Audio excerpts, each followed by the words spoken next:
Hi, I am Kim Indefo, and I am the founder of Lumos Transforms, formerly TRE Los Angeles, and welcome to our scheduled Facebook Live. What is the Resilience Toolkit? So I'm really happy to be here and be able to share a little bit about myself, about our program, about our organization. I want to first announce we're really happy that Facebook has just approved our name change. Again, we were formerly TRE Los Angeles, and we applied for a name change to our new name, Lumos Transformed, and it took us a month. But as of this morning, it's official. Yay. So, yay! Carissa's here with me. Hi. I'm in the background. She's in the background. I'm going to start with just a little bit about myself and how I came to be doing this work. I am originally trained as a nurse midwife. And so someone says, what is a nurse midwife doing resilience work? Really, even before I was a nurse midwife, I worked with people doing what's called harm reduction, which is people I worked with, injection drug users, and they providing them the tools to decrease harm from what was going on in their lives, the addiction and that. And I felt like I wasn't doing enough. It wasn't upstream enough. And when I had my first child with a nurse midwife, I said, that's it. It's super powerful experience, and that could be really transformative. And as I practiced as a nurse midwife, I realized that there's something deeper than that. And it's stress, toxic stress, and trauma. And if we can make a difference there, it's even deeper. That's the work that we do at Lumos Transformed. We work on helping people build resilience. Hi, Mary. Hi, Erwin. Thank you for joining us. Pop in your questions. I really want this to be a loose format where I'm answering what you want to know. What do you want to know about the Resilience Toolkit? What do you want to know maybe about us, Lumos Transformed, the kind of work that we do? Maybe you have questions in general about stress. You have questions in general about toxic stress. What is resilience? I know in the event, the Facebook event listing, we had a really kind of robust conversation about grit. We talked about grit and resilience. So I know people want to do that. Okay, I see a question here. How does lowering stress help with chronic pain? This is a great question because chronic pain is a huge issue that a lot of people suffer with in this country, and I think that's what's fueling some of our opioid, right? Our massive opioid addiction epidemic is in part fueled by chronic pain. So this is super important. So what happens when people are stressed out is we make some chemicals, and these chemicals that are part of maybe some adrenaline you've heard, and some other chemicals and processes in our stress response that actually starts sensitizing nerves. And the nerves themselves are then more reactive to pain. So that's one, it's almost a central process that's happening.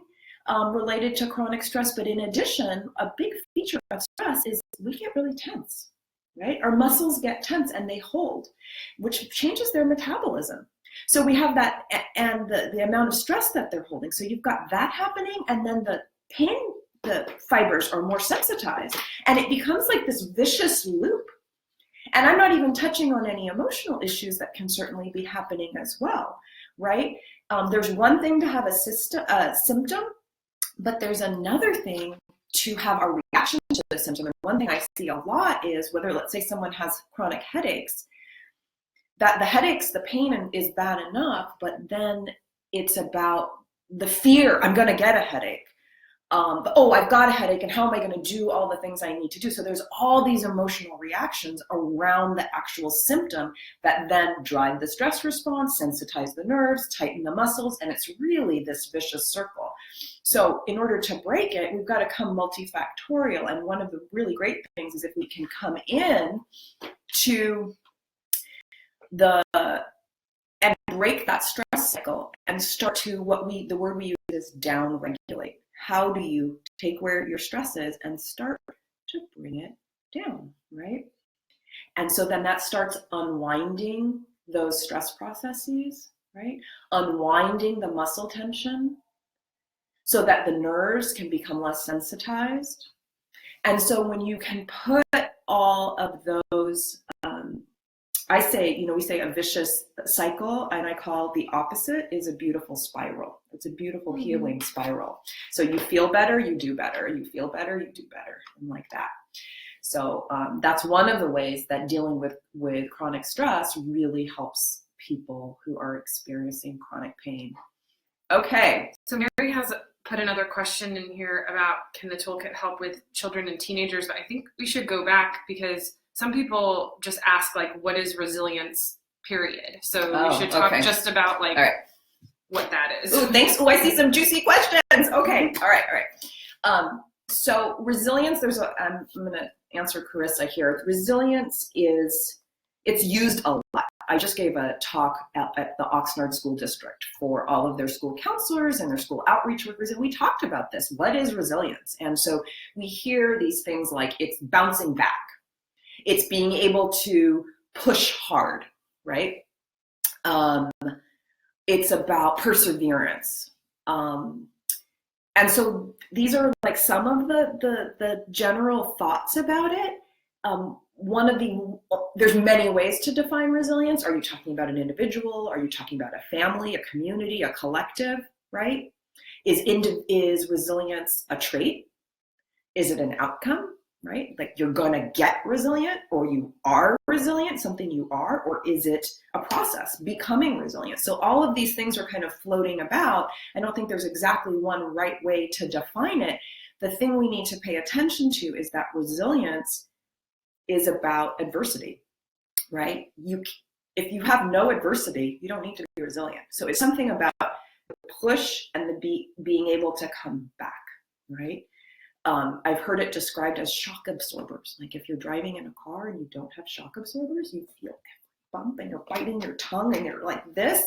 But if you have shock absorbers, you can take life's bumps in a way that is more gentle. So the definition we like to use here at Lumos Transforms is, because we're very clear about resilience, is that you can't make it a unidirectional thing, meaning that it's always the individual or the family or the community's job to be 100% resilient regardless of what happens to them. Everybody has a breaking point. If I'm working 3 minimum wage jobs, I cannot be resilient enough to stay healthy. As a nurse, I would think about staffing. Sometimes the staffing would be so crazy. It would even be like breaking rules about how many patients we were taking care of. I can't be resilient enough to do that job well because the demands are not reasonable. So we have to look at both the system that is asking us to be resilient and our resilience. So how do we increase our resilience, and how do we make the systems more kind and just? So we call it transformative resilience, helping people become resilient enough that they have the bandwidth to change the systems so they're more sustainable, just, and kind. So we don't need to keep upping our resilience. Wow. Did that answer your question, Carissa? Yes. That was a thorough answer. Okay. So can I do Erowin's? Yeah, I think you should then talk about the resilience toolkit, like how the toolkit like addresses resilience, and then answer the specific questions that people have about the toolkit. Right. So a quick like primer on the toolkit. Yeah. So what is the toolkit? We get this all the time because we were formerly TRE Los Angeles and now we're Lumos Transforms, and people are like, are you still doing TRE? What's this resilience toolkit? Who are you? So there's a lot of questions about that, and that's one of the reasons I wanted to come on. Again, if you're just joining me, I'm Inkem Ndeko, and I'm the founder of Lumos Transforms. And what I want to say is that the toolkit is the fruit of many years of experience of working with individuals and organizations and looking and seeing what their needs are. And there is a big need to be more resilient, but people also need choice. And they need things that are very practical that you can carry with you regardless of where you are. So what is the resilience toolkit? The Resilience Toolkit is first and foremost a framework, okay? Yes, we have tools, right? But a tool is only so good as you know how to use it, when to use it, and when to stop using it, right? So there's a lot of programs out there. Meditate here, yoga here, stress reduction here.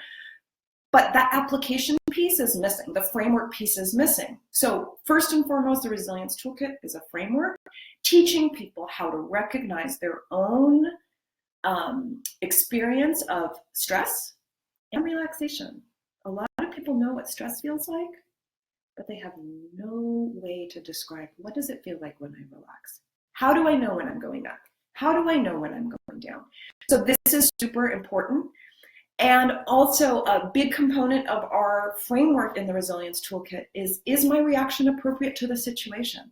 Because sometimes you need to be up and on guard, right? So if I'm a law enforcement officer and I need to be on guard on my at work, but when I come home and hold my baby, do I need to be on guard? No. But do I know how to switch from one mode to another? That's a problem. Usually people don't.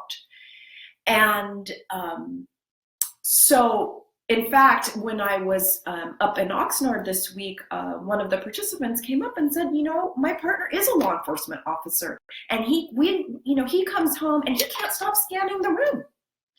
And he doesn't know how, and I'm like, she says, honey, chill out, and he doesn't even recognize he's doing it. So this is giving people this framework to start to recognize this for themselves. And everyone's slightly different, and we honor that. So we give people that kind of guidance and help work alongside them so they recognize. Then we give them tools.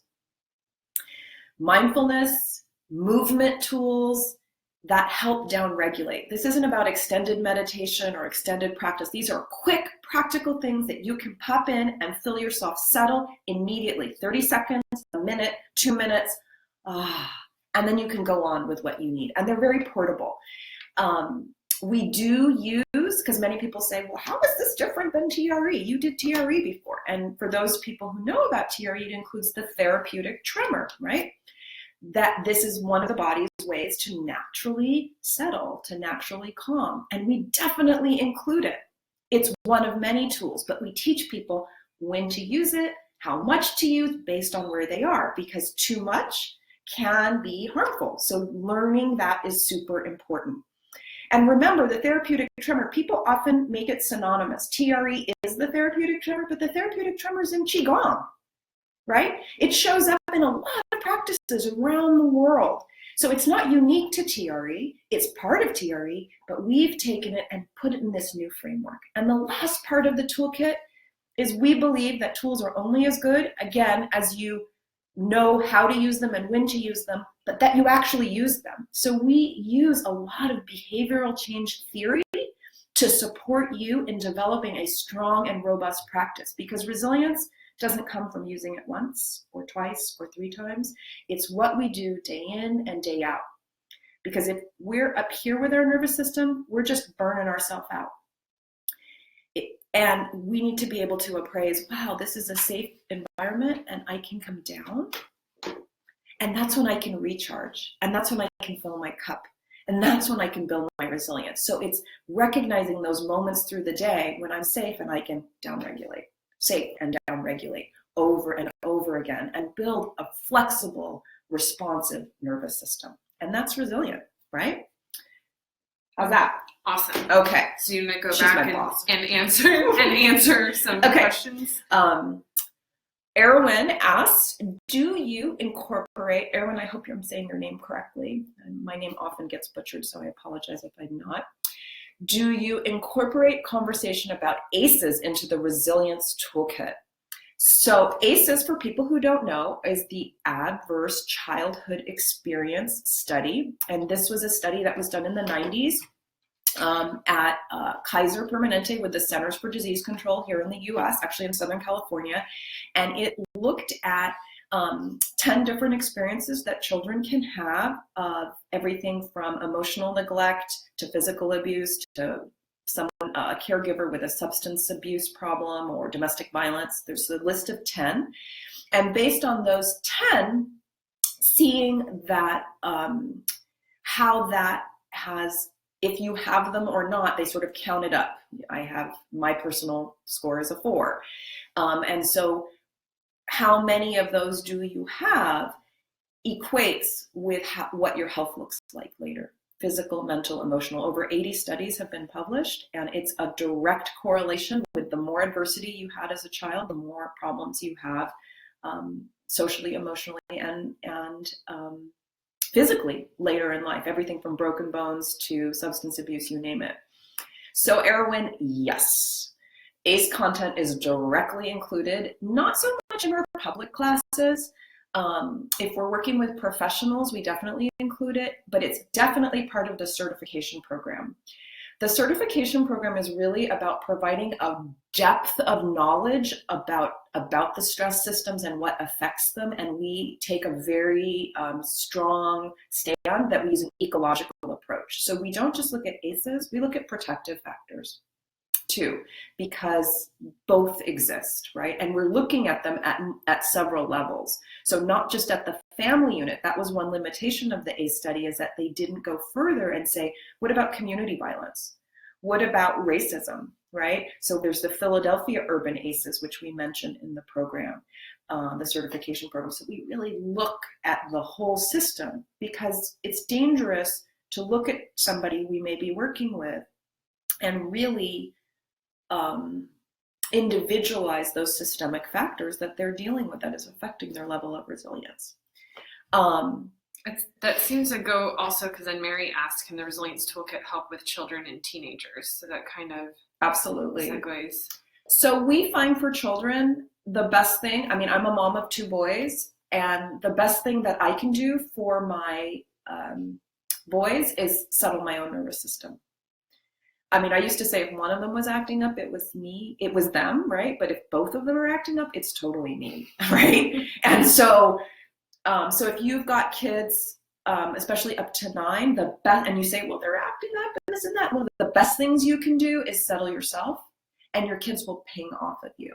In terms of teenagers, we're actually running a program at a school for pregnant and parenting teens up in Lancaster, and we're working directly with teens, and I'm just getting feedback from the program director about how, after just 2 sessions, in issues of conflict, that these girls are able to start identifying where their stress system is and selecting tools. You know, adolescents like to be independent. They like to have choice. If you boss them, that's what my son says, I'm bossing him. If you boss them, they rebel, right? So there's a lot of choice in the program, giving them choice, and then letting them appreciate, wow, my system's settling. So they feel powerful. They feel in control. So we get a lot of positive feedback. We were at a school in South LA, and we worked with about 90 or so teens, and we got an envelope about a month later or so full of letters from them that, I mean, I was reading them in the office, and I was like crying, seeing how they felt witnessed in what they learned about their systems, and that they were able to do something. Like, now I can do something when my parents are fighting, or now I can do something when there's gang violence going on in the neighborhood. So yes, all ages. Okay, Susan asked a question. I think this is in relation to an article we posted yesterday. I'm not clear how breathing and the vagus nerve affect us. Can you explain that? Absolutely. So the vagus nerve is this huge nerve that comes out of your brain, and it's called the wanderer. It goes through the body and touches almost every organ. It wanders through. It's actually the 10th cranial nerve. And we know its activity in big part of its job is to help us settle. It's the relaxing part of our nervous system, okay? And so helping it increase its activity, its activity is very healthy. And one of the things we realize is when you breathe in, your heart rate goes up a little bit, right? And when you breathe out, and that's some vagal stimulation, you settle. So one of our tools in the toolkit is called settling breath. And we can do it right now, and it's great. And those people who are listening, it's about letting your breath come in and extending the exhale. Letting the breath come in and extending the exhale. And noticing, does your system relax a little bit as the exhale gets a little bit longer? Some people like a really long exhale. Some people like a not medium. And noticing, do your muscles relax? Does the breath get easier? Do you still a little bit? For many people, that is stimulating for the vagus nerve and helps that part settle. So I hope that answered that question. And I'm going to say there's a huge element of choice. So I'm going to confess here, I hate that settling breath. I have a little bit of asthma, and when I do that exhale, I feel tight, and I feel like I'm going to start coughing, and I don't like it. And that's okay, because in the toolkit, there's other tools, and there's choice, and not everything's going to work for everybody. I think that's super important. So, awesome. Okay, what came next? Let's see. How and why do the exercises trigger? Yeah, how do the exercises trigger the tremors? So the therapeutic tremor is actually triggered really naturally. When we feel safe and we allow it to come through, it can come through just from somebody relaxing, right? So it's something that can be right under the surface. If someone has a super high level of stress, it may be under a lot of layers of stress. And so we use gentle, rhythmic activities, okay, that are organizing and settling for the nervous system. We use movement that crosses the midline, which helps the right and left side of us, of our brains, communicate. We use movements that go from the center of the body out to the edges, that touch the top to the bottom, that gently just move in this rhythm of stretching and activating different sensors. So there's a lot of different there's a lot of neuroscience under why we've chosen the movements that we've chosen. And as basically the point is to integrate and to settle. And when that happens, we integrate and we settle, the tremor turns on, because typically most of us are carrying a lot of stress. And the body is like, thanks, you made space. And there the tremor comes and is used to, we just kind of ride that wave, right? But with the toolkit, it's very different than TRE. It's not about releasing big things. It's about just down regulating. So some people need 30 seconds of the tremor or 2 minutes, not very much, just to settle. Yeah. Oh, I like that. Jane Courtney, choice rocks. Yay. So those people who are just tuning in, I'm Inkem Ndefo. I'm with Lumos Transform, formerly TRE Los Angeles. And we're here talking about the Resilience Toolkit. I think before I take another question, I just want to say what's coming up on our schedule. Well, just what do our classes look like? Like, how can you learn this? Because I think I saw somewhere in there. How can I learn it? Yeah. So we offer here in Los Angeles one class a month that's in person, and we do it in a 3-part series because we believe this is something that really, you try it, you learn it, you take it in your life. We give people a workbook to reference the materials and to start getting it in and applying and learning about how things work and what their choices are, what's best for them, their preferences. And so we meet, these are 90-minute sessions, and they meet once a week for 3 weeks. And we have one actually starting that has a few spots this Sunday up in Eagle Rock in Northeast Los Angeles with our, so that's with one of our providers, Mary Shriver. She's a licensed massage therapist, and she's fantastic. But we also have been having so many requests from people really all over the world. So we started offering classes online, and these are, again, 90-minute sessions, 3-part series. But they're really, people often think, oh, an online class, it's super impersonal. Not at all. We designed this, we limit the participation to 8 people. So you're face-to-face with folks, there's room for sharing and learning from each other. And we had one just start yesterday, facilitated by EJ Uday, who's in New York City. And we have 2 more coming this month. Let me just look up here. We have one, and we try to vary the times and the days so that we can accommodate all different kinds of people's schedules. We've had people attend from the UK who had to get up at ungodly hours, which told us we needed to change. We've had people attend from Canada and from Australia. So our next one, we have one coming up on September 20th, which is a Wednesday at 6:30 p.m. It's a great Pacific. And that's with Ana Rosa Najera. She's a licensed clinical social worker and also teaches great movement called NIA. And she's bilingual English-Spanish. And she's going to be offering a class in East LA coming in October, right? Yes. So we're going to be having one at People's Yoga coming up. So our calendar's really popping here. And then we have an online series on Sundays at 9:30 starting September 24th. And that's with Colleen Crosby, who is also a massage therapist and is a lovely facilitator. So there's a lot of different options to learn the toolkit. And we do organizational programs. So we are in workplaces, definitely this week. Again, as I said earlier, for people who were on earlier, we were with Oxnard School District. So we work with a number of different organizations with their professional staff, management, administration. And Karen had asked, how does the Resilience Toolkit support a workplace? Like, how can it be incorporated into a wellness program? Because I think, like, probably the majority of people on Facebook just think we do the workshop series, right, or they can work privately with a person. So maybe explain how that works. So, when an organization contacts us, we really want to hear what's working in that organization, what's not working. What is that organization's goals? Are they having a lot of burnout? Is it like a social service organization and they're having a lot of burnout and their staff's really traumatized? Is it a business organization that wants to optimize performance and efficiency? Like, what are their needs? Because resiliency helps everybody be better, feel better, and be better in whatever they're doing. So once we meet with an organization and really hear their needs, sometimes we'll even do an assessment. Right? We'll do an assessment of staff and say what's going on or what their engagement levels are. And from there, design a program. Sometimes organizations just pick one of our programs, our preformed programs, and we pop it in.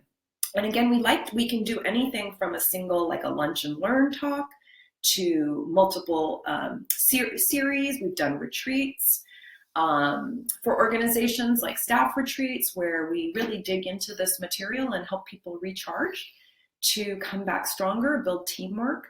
And we incorporate, again, what's nice about the toolkit is we have a number of different modalities that we can bring and plug into that perspective.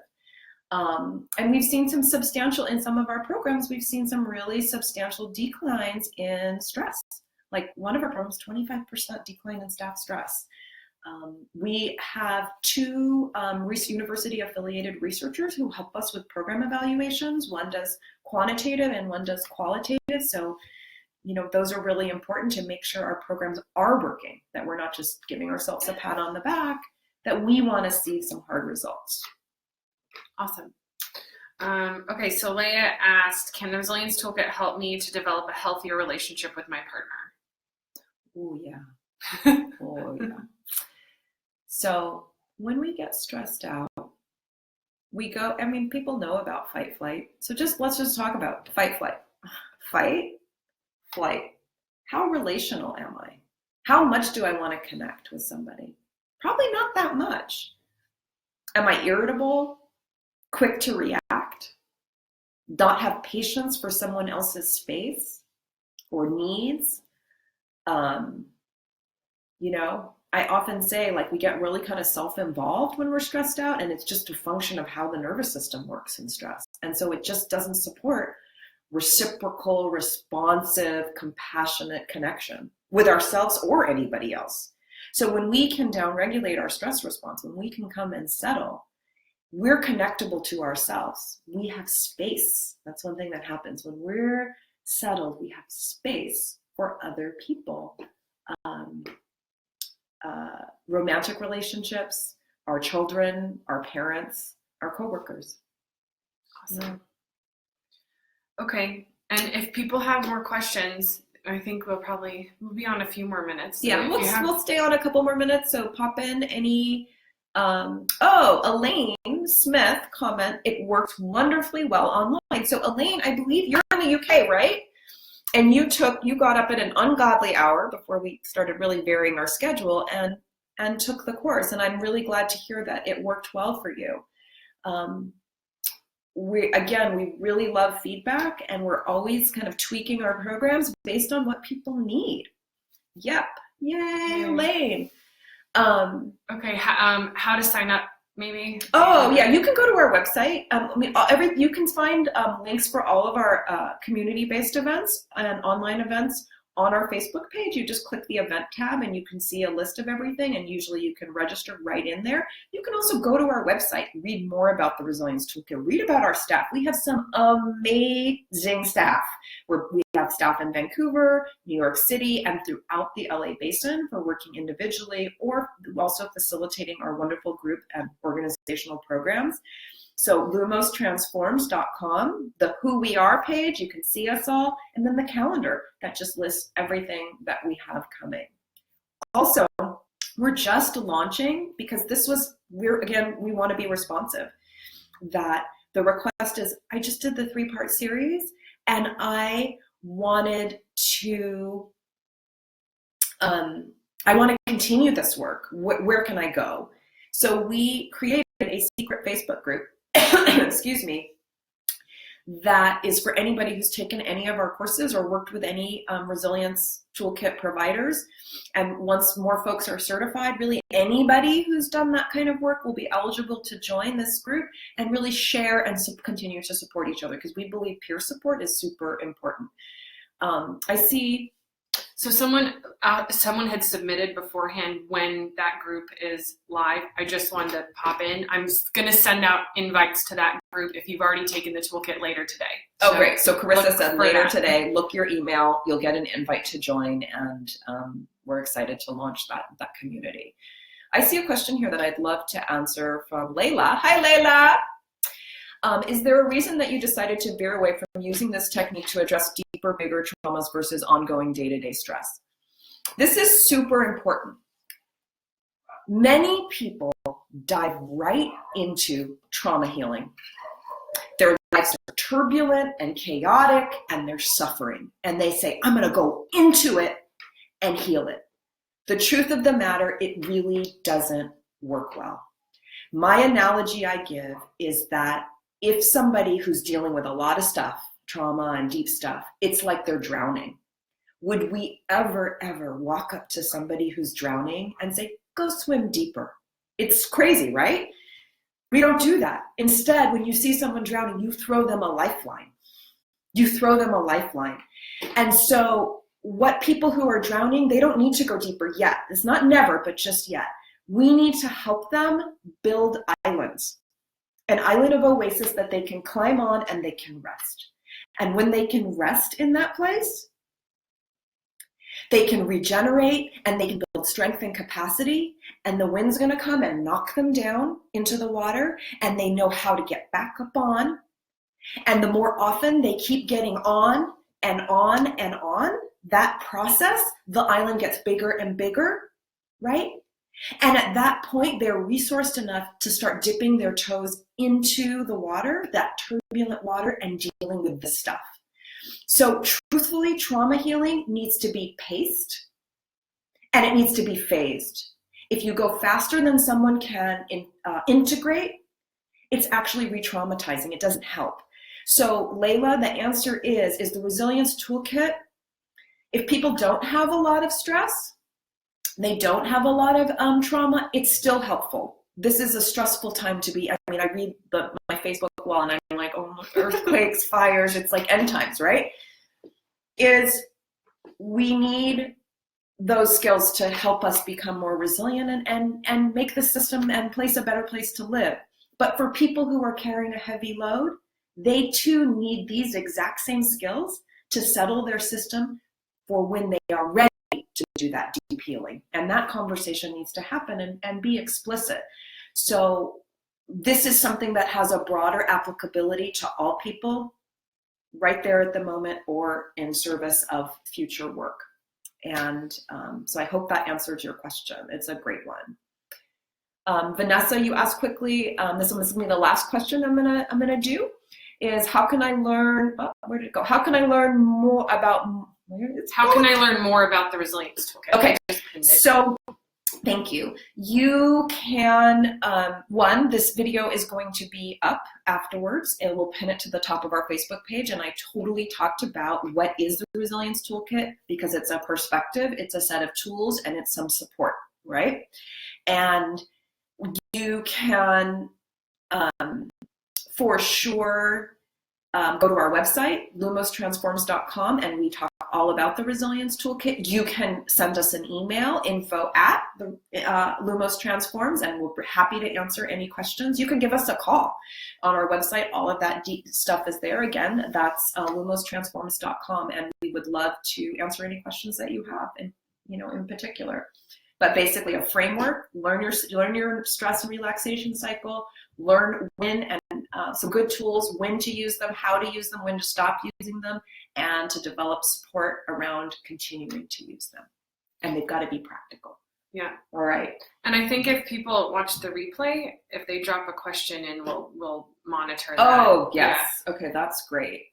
And then Layla responded that she appreciates that and seeing that kind of challenge in other trauma healing systems. Me too. I've been at this for a while, and I think this is sort of, I've learned in this work sometimes, this is a big problem with resilience in general. People think it means pushing.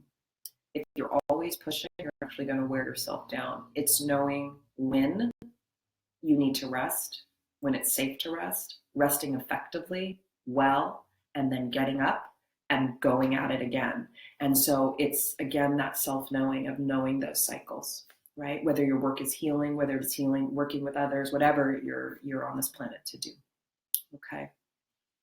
All right. Well, thank you. We went a little bit over, but you had some juicy questions. And, I would love to do this again because there's so much knowledge. I'm really, all my years of working with people, working with organizations, all my years in the books, and then applying and seeing what works, I would just love to share. So maybe we'll do this again soon. Yeah. Okay. Bye.